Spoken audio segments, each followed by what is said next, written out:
I'm Brian Hyatt. This is Rolling Stone Music Now. It's Grammy week, so I thought we'd bring you a special newsy episode. We have a preview of this year's Grammy ceremony with longtime producer Raj Kapoor. Raj is also the executive producer and showrunner for the Oscars this year, and he's had a long career in television. In this conversation, we go through some of the performances, and he drops some hints, at least, about what to expect. One note before we start, I bring up the possibility in the conversation of Tracy Chapman performing Fast Car with Luke Combs at the ceremony. And after we talked, the world learned that this is, in fact, happening. But again, here's my conversation with Grammy producer Raj Kapoor. The Grammys will be airing on Sunday on CBS at 8 p.m. Eastern.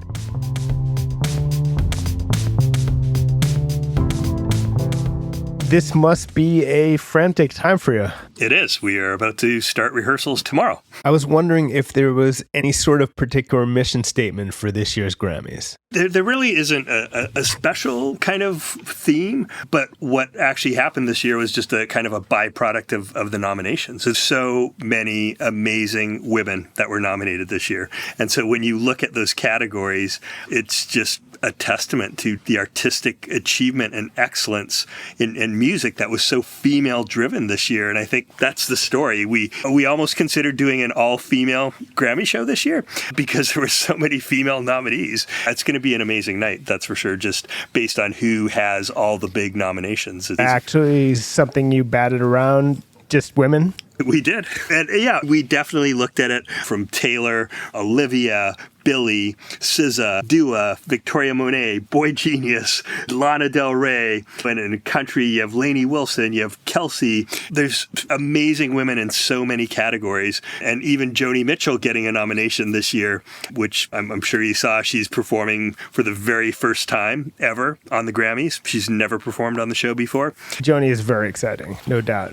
I think it's a big cultural moment. And if you know her story and if you know about the brain aneurysm and just how serious that was, and now in this past year, she was playing festivals and being surrounded by other iconic women on that stage. And yeah, our jaws dropped when we saw some of those performances, and we have to do this on the Grammys. More people actually need to see this because she is an icon.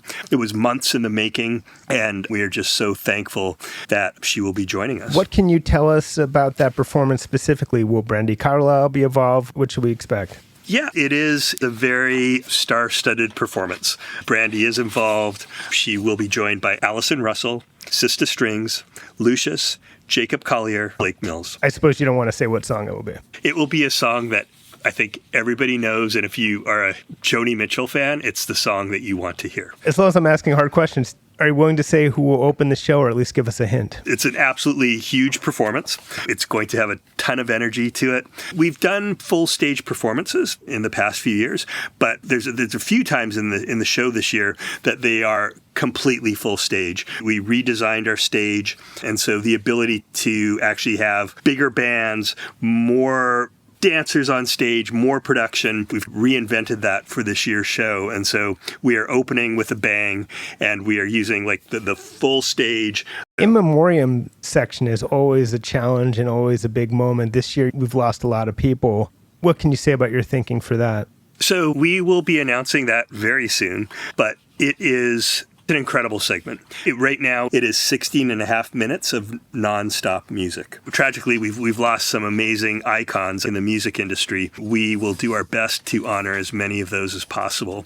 I think we have some really lovely moments, and not everything is going to be a ballad. I think there are moments that will even get an entire audience and maybe the broadcast audience at home to be celebrating with us, because there are some true icons that are going to be part of our in memoriam. We actually had a very last minute addition, which just happened 2 days ago. That's still a little bit in the works. They have not even done the scratch track yet. That's actually happening late tonight. So that piece of it, because we're trying to announce probably all of our in memoriam at once, but because we had that last minute addition, it's been a little bit of the hold up. We are very grateful that all came together, but that's the reason we have not said who's actually part of it just yet. To put you on the spot, there's a rumor that Beyoncé will be paying tribute to Tina Turner. Care to comment? I don't care to comment, but we've definitely had conversations, and we know how much Tina and Beyoncé loved each other. But the Tina Turner tribute will be amazing. We are really excited. It may be a little unexpected, but it's going to be absolutely amazing. We don't know all the performances yet, but we know some big names. Olivia Rodrigo will be performing. What can you say to give us a taste of what you're expecting there? I mean, really what's going to be on the show is big hits. So if you think about who's been announced so far, you're going to be getting big hits from all those artists. So, Billie Eilish is nominated for Song of the Year. So what is she nominated for? You're probably going to be hearing that song on our stage. When did it end? All the enjoyment, I'm sad again. I saw her at the museum gala probably a couple months ago now. You could hear a pin drop, and I hope everybody in that audience feels the same way. You can have listened to that song a million times already, but hearing it live is just... it's absolutely incredible. That's obviously not a song that you're going to want to go over the top with for staging. You want to keep it, I would imagine, pretty simple. I think it's going to be simple, beautiful, and elegant. Hamish Hamilton is our director. Hamish has worked with us before. He just won an Emmy for the first time for his work on the Super Bowl last year. The collaboration with Billie and Hamish and the camera team, I think, is going to be really special. Olivia, you could see the temptation to do a medley because she's had a few hits from this album. Yes. You agree that there is... Yeah, I mean, it's a really successful album. The Grammys, though, is really interesting because we have such an international audience. And I think we sometimes encourage some of the artists that come on the show to just give everybody what they want. And sometimes you could not have heard certain songs enough. I think, too, that our show has evolved to so many things in the past 4 years. And one of the things that I think we've done really is embrace artists and their team's creativity. Artists bringing their artistic vision and their own original take on how they present themselves on the Grammys stage is so different. And Dua Lipa obviously has new stuff coming out. I imagine that it's a forward-looking performance. I would say there's a little of everything there. She had a huge song with Dance the Night. 'Cause every romance shakes and it bends, don't give a damn. When the night's here, I don't do tears. Also, Houdini's been a huge hit right now. Say I come and I go. Tell me all the ways you need me. I'm not here for long.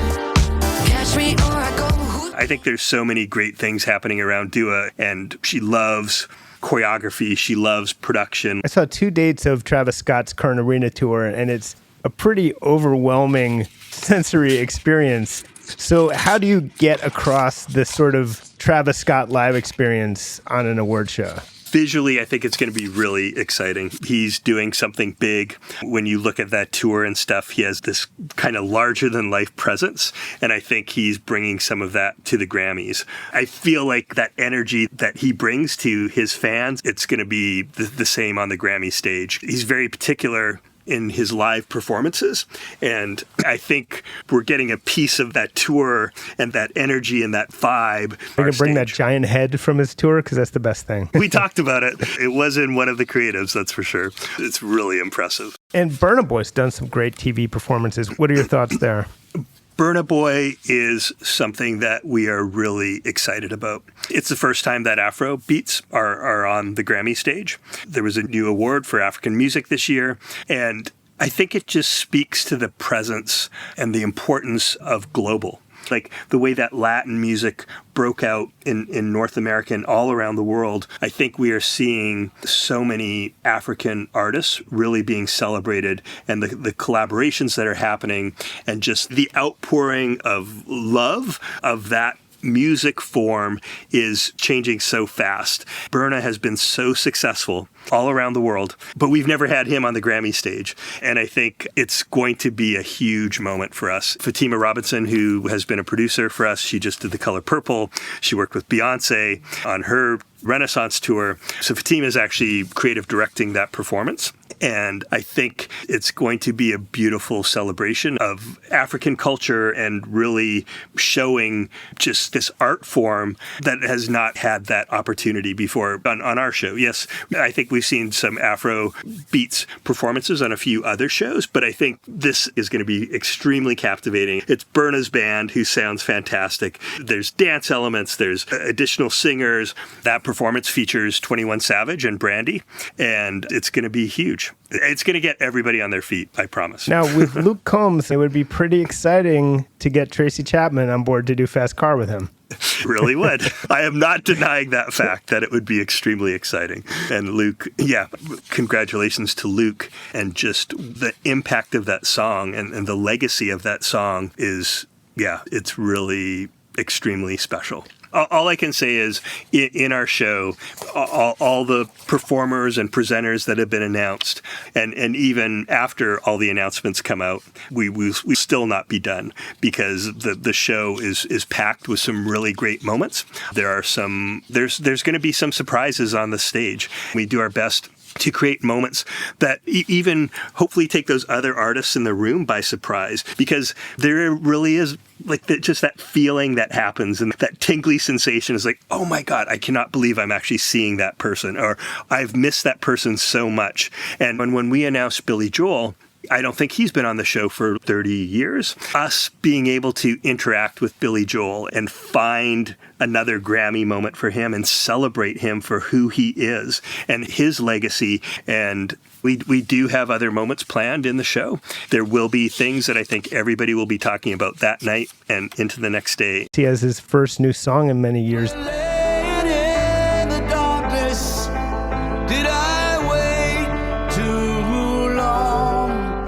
Hopefully you'll be giving him a chance to perform that. I would say, yes, the song's amazing. Problem with Billy Joel is he has so many hits. Would it be safe to say that, as with Dua Lipa, the idea might be to celebrate a little bit of the past as well as this new thing? I would say that is part of the conversation. Fair enough. It does seem like there's room for more country. It was a big year in country. Are we waiting on some other country announcements? I will tell you, this year, our show ended up being so packed. One of the things is In Memoriam has grown for us substantially over the past 4 years. This year, we lost so many icons. When you think of our In Memoriam, that's actually 16 and a half minutes of music. So that's actually 4 or 5 regular performances that we normally have. Last year we had Hip Hop 50. In Memoriam wasn't quite as big, but I have to say I'm really close to the country community. And when I look at some of the other artists that had nominations, it was tough to not have another country performance on the show. Sadly, this year, I think we only have one country performance. It's just because of timing. I think we could put on an amazing 5-hour show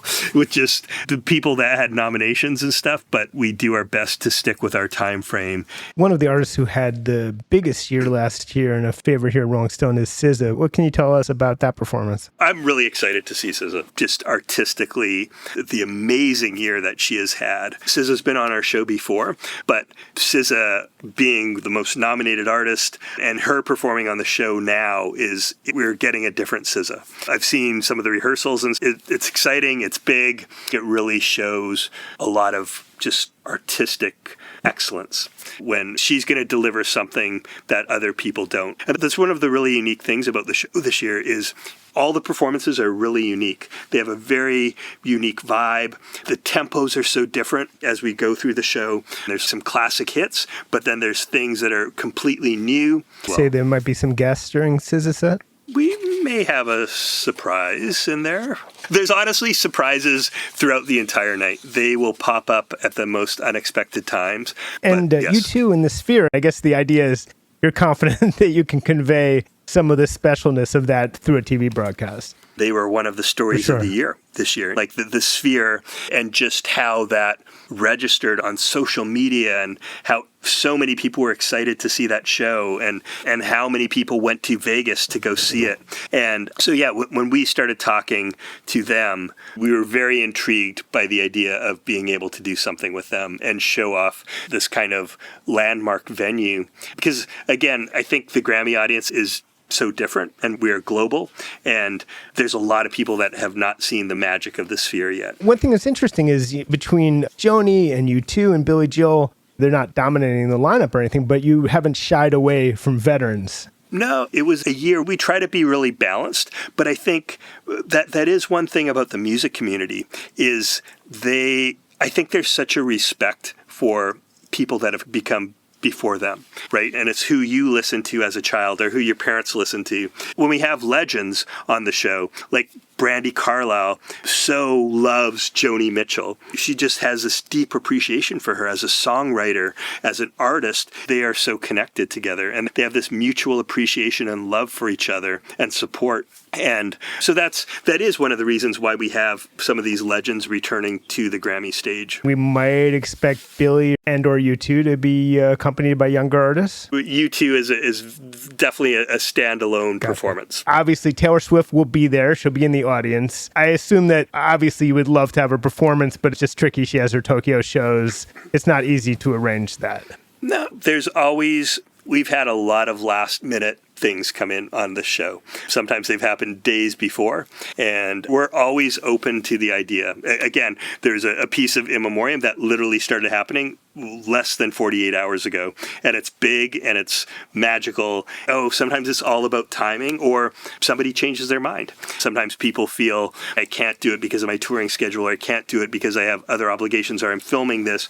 But then with a few days to go, they're like, would you be open to Justin Bieber came to us like 2-3 years ago when we were in Vegas now, and that literally happened 3 days before the show. That's how close we were to showtime, with Justin saying, I would really like to come to the show. I'm making room. I really want to be there. How can you say no to Justin Bieber performing Peaches? So here on the evening of January 31st, you're not yet ready to rule out the possibility of Taylor Swift stepping on that stage. It sounds like what you're saying. I'm actually not willing to rule out anything. Just because we are flexible, and when opportunities present themselves, we adapt. And sometimes we are quick to make those decisions and being able to accommodate icons that want to be on our show, even if they are last minute. And then finally, anything to say about Trevor Noah and his monologue? Anything different about the way you'll handle that this year? Trevor is actually in building right now with all of our writers. Trevor is an amazing host. He is one of those people who puts in so much time and thought into what he does. He loves to know everything about the show. He studies the rundown. He studies where people are. He knows some of the backstories of things that have happened this year in music. And that's why I think artists feel so comfortable, because he always comes across from a place of having a lot of intelligence. His humor is very smart, but it's never mean-spirited. And I think he is also a music fan. If you're watching the show on television, you feel like Trevor's kind of with you as well, as an observer, as somebody to help you celebrate the night. He also gives you really great inside perspective, because he can go up and talk to Adele, or he can go up and talk to Beyonce, or who else is in the room, and he just adapts, and he likes to tell stories all night long, and he's just so quick on his feet. Now, this is his 4th year. He's become part of the Grammys family, and it's comforting because we know no matter what happens on the show, Trevor is there to help us. He's one of those really unique people that has everybody's best interest at heart. And I hope everybody at home and in that room feels that, because he's just that genuine of a person. What's the scariest part of all this? Honestly, one of the scariest parts is just how ambitious we become sometimes. And for me, it's whether we will make all our set changeovers effectively. This music and this show is all about live music. So we have so many live musicians on our stage. So the amount of people that we have in our audio teams taking care of artists and musicians and front of house, we are a live music show. We are 3.5 hours of back-to-back performances of nonstop music. So when I told you 16.5 minutes in our In Memoriam, that is literally artists back-to-back and live bands all taking us through this journey. So yeah, as a producer, I'm on pins and needles when I think about all the things that could happen. We've had pretty great luck with just, and once in a while, something does go off the rails or doesn't quite work out, but it is because we're live. But that's also what makes people love the show, because it's not pre-taped. It's you're along for the ride with us all night long. And I think somebody should actually make a documentary about everything that happens backstage, because if you saw all the sets and all the band gear lined up, it would actually blow your mind, and how quickly people come on and off that stage and how it gets transformed into another performance. Sometimes in less than 10 minutes, we are from Billie Eilish to Olivia Rodrigo, and they're completely different looks, and it happens in less than 10 minutes. And that's our show. We'll be back next week.